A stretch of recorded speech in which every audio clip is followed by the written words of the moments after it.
Bonjour à tous. En suivant le thème 3 de géopolitique, histoire et mémoire, nous allons aujourd'hui vous parler des crimes de guerre. Mais avant tout, comment définir la notion de crime de guerre ? Un crime de guerre, c'est un assassinat, un mauvais traitement ou une déportation pour des travaux forcés ou pour tout autre but des populations civiles dans les territoires occupés. Nous parlons d'assassinat ou de mauvais traitement des prisonniers de guerre ou des personnes en mer, ou d'exécution des otages, pillage de biens publics ou privés, ainsi que la destruction sans motif des villes et des villages ou dévastation qui ne justifient pas les exigences militaires. Passons maintenant au contexte historique et l'évolution des crimes de guerre. En premier lieu, nous allons prendre l'exemple des deux guerres mondiales. Pour répondre à la question, pourquoi peut-on dire que la Première Guerre mondiale a donné lieu à des crimes de guerre ? Nous allons utiliser par exemple l'utilisation de gaz toxiques, qui fait une violation des conventions de La Haye en 1899 et 1907. Mais aussi les massacres de civils, nous pouvons prendre l'exemple en Belgique et en Arménie, par le génocide des Arméniens, mais aussi plus de premières réflexions sur la nécessité de législation internationale pour les crimes de guerre. Ensuite, pourquoi peut-on dire que la Seconde Guerre mondiale a donné lieu à un crime de guerre ? Les crimes nazis, les massacres de masse et les expérimentations médicales, mais également les bombardements stratégiques, Hiroshima, Nagasaki, ainsi qu'un débat sur la légitimité de ces bombardements. Nous pourrions aussi parler des traitements des prisonniers de guerre, qui donnent lieu à la violation des conventions de Genève. Les textes en vigueur aujourd'hui ont été créés après la CGM afin de renforcer les protections pour les civils en temps de guerre et qui traitent des prisonniers de guerre, mais aussi de la protection des populations civiles et qui interdisent la torture, ainsi que les camps de prisonniers japonais.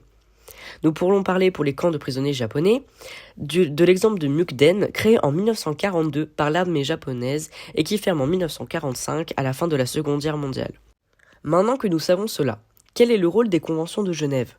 En premier temps, nous pourrions parler de l'établissement de normes qui fixent des règles internationales pour la protection des non-combattants et des blessés pendant les conflits armés ou les conflits.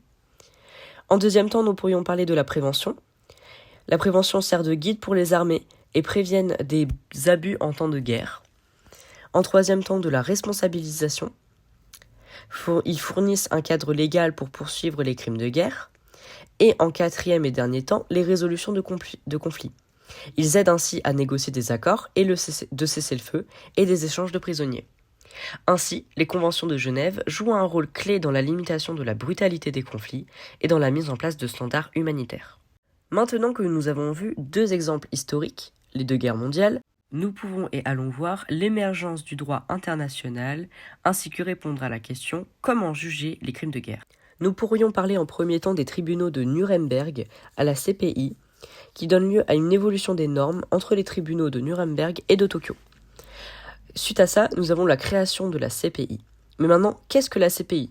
La Cour pénale internationale, aka CPI, est un tribunal permanent qui vise à juger les individus pour des crimes graves tels que les génocides, les crimes contre l'humanité, les crimes de guerre et le crime d'agression à l'échelle internationale.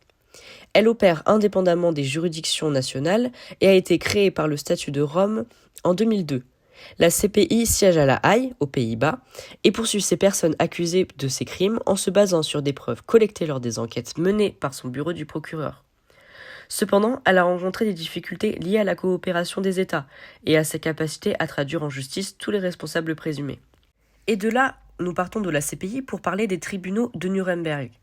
Les tribunaux de Nuremberg et de Tokyo établissent des jugements des hauts responsables nazis et japonais. Nuremberg, c'est les nazis, Tokyo, c'est plutôt les japonais, pour des crimes de guerre et contre l'humanité. Ensuite, ils s'établissent des principes juridiques. Ainsi, nous pouvons parler de responsabilité individuelle contre le crime contre l'humanité. Mais maintenant, nous allons prendre d'autres exemples, puisqu'il existe toujours des tribunaux spécialisés pour juger les crimes de guerre. Par exemple, nous avons le tribunal pénal international pour l'ex-Yougoslavie, qui a été créé en 1993. Il a pour mission de poursuivre les auteurs de crimes de guerre et de crimes contre l'humanité commis dans les Balkans dans les années 1990. Mais il n'est pas le seul, car nous pourrions parler du tribunal international pour le Rwanda. Sa création date de 1995 par le Conseil de sécurité de l'ONU. Il siège à Arusha, en Tanzanie. et il a pour mission de juger les personnes présumées responsables d'actes de génocide ou d'autres violations graves du droit international humanitaire commis sur le territoire du Rwanda et sur les territoires voisins, d'États voisins, entre le 1er et le 31 décembre 1994. Les poursuites concernent des responsables politiques, militaires et des journalistes. Ainsi, nous avons vu efficacement comment est-ce que sont jugés les crimes de guerre. Ensuite, dans une seconde partie, nous allons voir les acteurs et les responsabilités dans un crime de guerre. Dans un premier temps, nous allons évoquer l'invasion de l'Irak en 2003 et répondre à la question en quoi l'invasion de l'Irak en 2003 est un crime de guerre. L'invasion de l'Irak en 2003 peut être considérée comme un crime de guerre, notamment car les États-Unis et leurs alliés ont intervenu sans mandat explicite de l'ONU. On peut également dire que c'est un crime de guerre car il y a une justification controversée basée sur la supposée présence d'armes de destruction massive. Et on peut dire que c'est un crime de guerre car il y a eu violation des lois de la guerre, car il y a eu des bombardements et des tactiques militaires entraînant des pertes civiles importantes. Il y a eu également de la torture de prisonniers, notamment par des soldats américains. On peut prendre l'exemple du scandale d'Abu Ghraib. C'est une affaire durant laquelle des militaires de l'armée américaine et des agents de la CIA ont été accusés de violation des droits de l'homme à l'encontre de prisonniers entre 2003 et 2004. De plus, pour expliquer les acteurs et les responsabilités, on peut prendre un autre cas. Donc on va se poser la question, est-ce que les groupes armés non étatiques peuvent-ils être considérés comme acteurs et responsables de crimes de guerre ? On va prendre par exemple l'exemple de l'État islamique. Donc l'émergence de groupes armés non étatiques se déroule en Irak post-2003. Puis s'étend en Syrie, ces groupes contrôlent des territoires et instaurent un pseudo-État, qu'on appelle le califat, avec Raqqa comme capitale. Les membres de ces groupes armés commettent et effectuent des exécutions de masse, des décapitations, des enlèvements et utilisent la terreur pour imposer leur contrôle, et notamment via les réseaux sociaux. De plus, ils commettent des crimes contre les minorités, notamment religieuses, comme les chrétiens, les yézidis et les chiites. Mais pas seulement. Il y a également des enlèvements, des viols et de l'esclavage sexuel des femmes et des enfants. Donc on peut dire, avec cet exemple, que ces groupes armés non étatiques peuvent être considérés comme acteurs et responsables de crimes de guerre. Enfin, dans cette seconde partie de la vidéo, on peut également prendre le cas de responsabilité individuelle. Donc on va prendre le cas de Milosevic. On entend quoi par responsabilité individuelle ? Responsabilité individuelle, c'est une idée que des individus, qu'ils soient chefs d'État, militaires ou civils, peuvent être tenus responsables de leurs actions lors de conflits, même s'ils agissent au nom d'un État ou d'une organisation. Donc pour comprendre ce cas, il faut prendre le contexte. Donc Milosevic, c'est le président de la Serbie entre 1989 et 1997. Puis ensuite, c'est le président de la République fédérale de Yougoslavie de 1997 à 2000.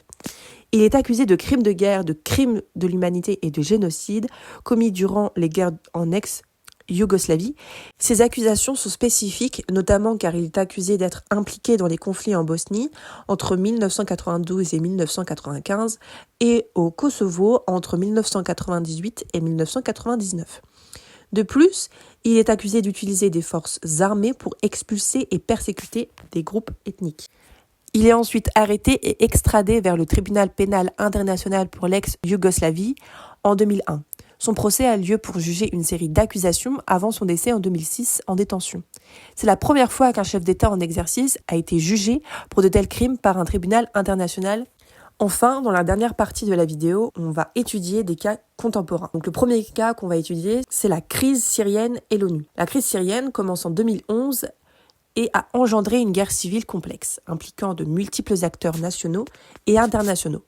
Elle a été marquée par des violations massives des droits de l'homme et des crimes de guerre, qui se caractérisent par l'utilisation d'armes chimiques, les attaques contre des civils, des hôpitaux, des écoles. L'ONU a tenté de répondre par des résolutions du Conseil de sécurité, mais les conflits d'intérêts entre grandes puissances ont entravé et empêché les actions internationales. Des mécanismes d'enquête ont été mis en place pour documenter ces crimes et malgré des pourparlers de paix à Genève, Astana et Sochi, les résultats sont restés limités, illustrant la complexité des relations diplomatiques et des intérêts divergents dans cette crise. Et enfin, nous prenons le cas de Myanmar et les enquêtes de la Cour pénale internationale. Le Myanmar fait l'objet d'enquêtes de la Cour pénale internationale suite aux accusations de crimes de guerre, notamment contre la minorité Rohingya depuis 2017. Ces accusations incluent le nettoyage ethnique, les meurtres de masse et les déplacements forcés. La Cour pénale internationale intervient malgré le non-rattachement de Myanmar au statut de Rome, car les violences ont touché aussi le Bangladesh, membre de la CPI. Ainsi, cette enquête vise à établir la responsabilité dans un contexte de justice interne limité, offrant une lueur d'espoir pour la justice internationale et les victimes. Pour conclure finalement sur ce sujet, il est important de définir le terme de crime de guerre et de le comprendre. C'est aussi un terme très important dans l'histoire. De multiples actions internationales contre les crimes de guerre ont lieu comme nous avons pu le voir. Nous pouvons également aborder les perspectives d'avenir pour le monde par rapport aux crimes de guerre et le droit humanitaire. Merci de nous avoir écoutés.